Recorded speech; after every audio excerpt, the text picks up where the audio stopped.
இந்த ஒரு வெள்ளைக்கோடு இருக்குது தானே, இந்த வெள்ளைக்கோடு துபாய் கவர்மெண்ட் பார்த்திங்கன்னா வருஷத்துக்கு வருஷம் அடிச்சுக்கிட்டே இருப்பாங்க தெரியுமா.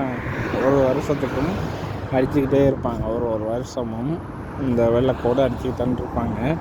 அவ்வளோ ரோடு எந்த பேட்ச் ஒர்க்கும் இல்லாமல் இருக்கும், கிளியராக அவ்வளோ ஒரு இதாக இருக்குது இந்த ரோடு. அப்போ பார்த்துக்கோங்க, ஒரு வருஷமும் இந்த வெள்ளை பெயிண்ட் அடிச்சுக்கிட்டே இருப்பாங்க தொடர்ச்சியாக. அதோட ஏதாச்சும் ஒரு பேட்ச் ஒர்க் வந்துச்சுன்னா உடனே அந்த ரோடை இது பண்ணிடுவாங்க. ஆனால் இங்கே உடனே அந்த ரோடை ஒரே நாளில் போட்டு முடிக்கிறாங்க. நான் உங்களுக்கு அந்த வீடியோ ஒன்று அப்ளை பண்ணுறேன், இதோட அட்டாச் பண்ணி நான் அப்ளை பண்ணுறேன். ஒரு ரோடு போட்டிருந்தவங்க, பழைய ரோடை உடைச்சிட்டு போட்டிருந்தவங்க, அதை நான் உங்களுக்கு அப்ளை பண்ணுறேன் பாருங்கள். இங்கே பார்த்தீங்கன்னா துபாய் ஆர்டிஏன்ட்டு தான் அவங்க தான் அந்த ரோடு எல்லாமே அவங்க தான் போடுறது.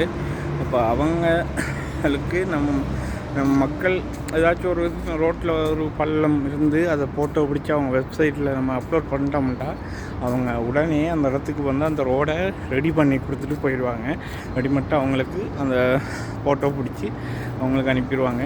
அப்படி ஒரு இதுதான் இந்த இது துபாய்.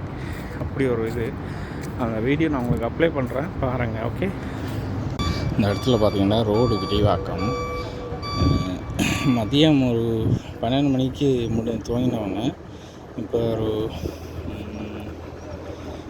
2 மணி ஆயிடுச்சு, முடிக்க போகிறாங்க. இப்போ அதாவது 2 ஹவர்ஸில் முடிக்கிறாங்க பாருங்கள். அவ்வளோ வேகமாக, அதாவது இந்த பார்க்கிங் ஏரியா இடம் காணன்றதுக்காக அதை விரிவாக்கம் பண்ணி ரோடு போட்டாங்க. முடிஞ்சு வேலை, அவ்வளோதான்.